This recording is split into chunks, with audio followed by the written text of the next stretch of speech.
Oro Loma Sanitary District provides wastewater collection, treatment, and disposal services to 45,000 residents and businesses throughout parts of Alameda County.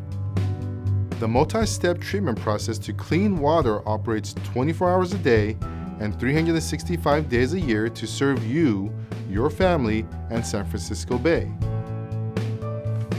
Because there is an urgent need to replace the infrastructure and equipment we use, the district will need to raise rates in the near future.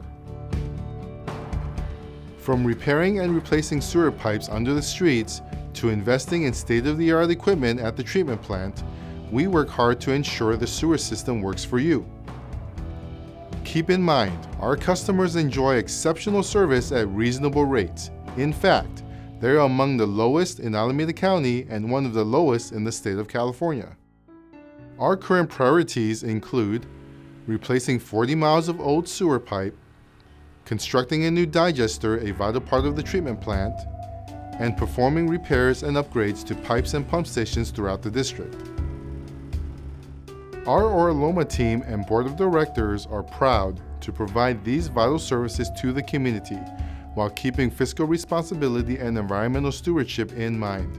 Thank you for listening and your support as we continue to provide you with quality service.